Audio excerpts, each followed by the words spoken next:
Imagine being abandoned at birth, rejected by the very people who brought you into the world. Now imagine rising from that pain and rejection to become one of the most influential minds in human history.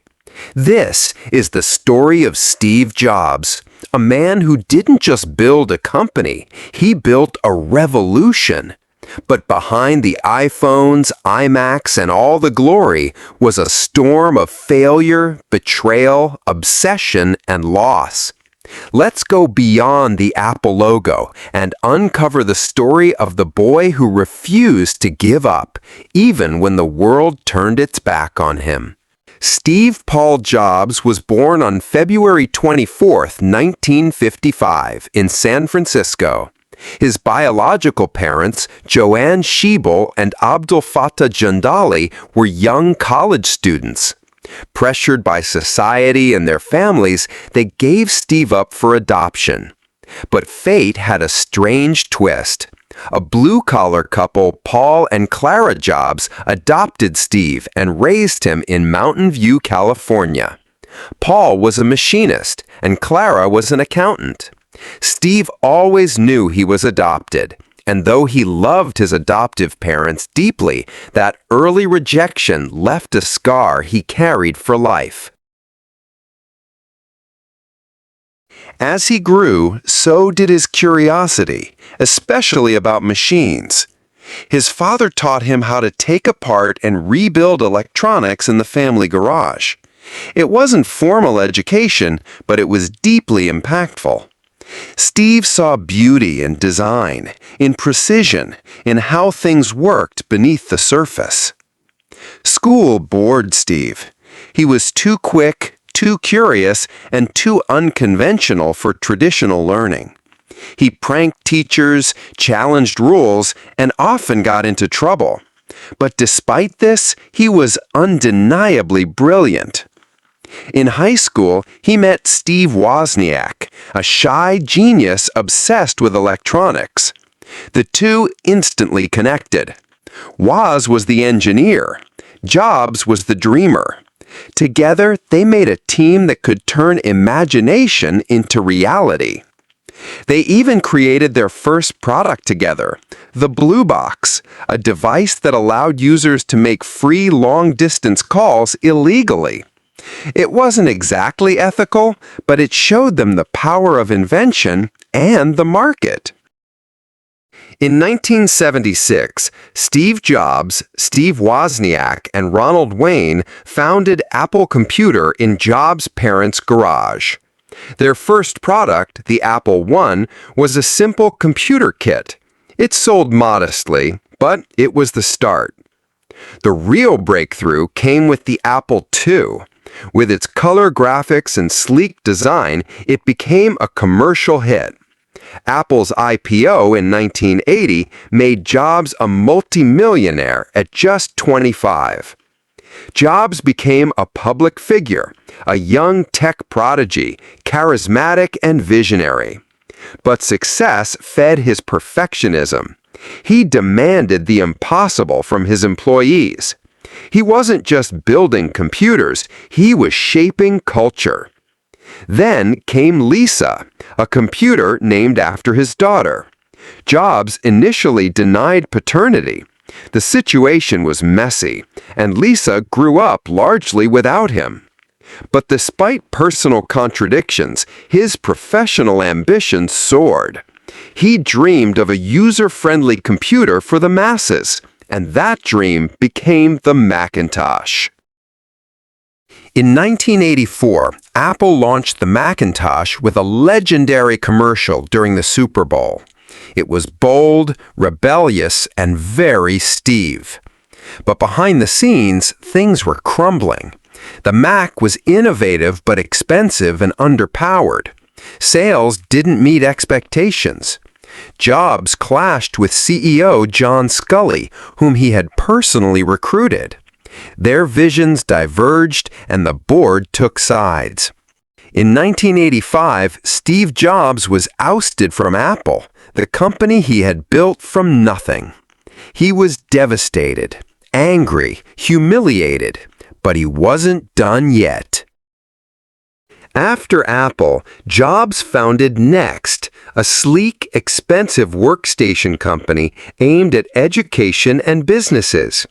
It was beautifully designed and way ahead of its time, but commercially unsuccessful. However, Next software would later become the foundation of macOS, proving that Jobs was always thinking decades ahead. In 1986, he bought a small animation studio from George Lucas for $5 million. That studio was Pixar. For years, Pixar struggled. Then came Toy Story in 1995, the first fully computer-animated feature film. It was a game changer. Steve became a billionaire, and Pixar changed Hollywood forever. Through these ventures, Jobs refined his leadership, his aesthetic, and his philosophy. By the late 1990s, Apple was in crisis.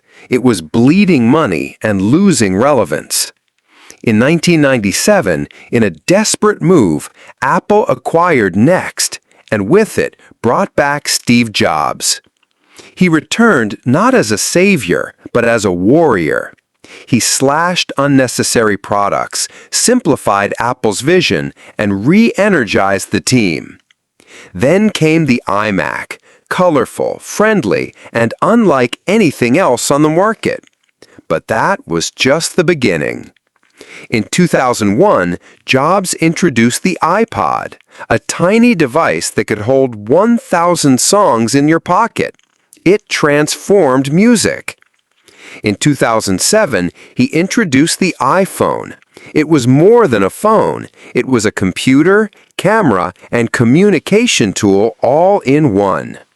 Then came the App Store, the iPad, and a complete reshaping of how people interact with technology.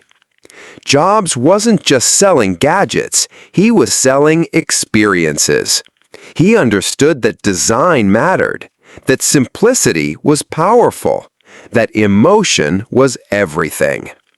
Under his leadership, Apple became the most valuable company in the world. But greatness came at a cost. Jobs was known for being ruthless, firing people in elevators, berating employees, and obsessing over the tiniest details. He denied Lisa again, later accepting her into his life but leaving emotional wounds.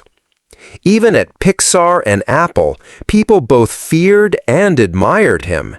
He was charismatic but intimidating, visionary but volatile.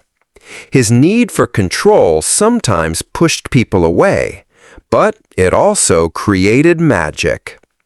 In 2003, Steve was diagnosed with a rare form of pancreatic cancer. He refused surgery at first, opting for alternative treatments.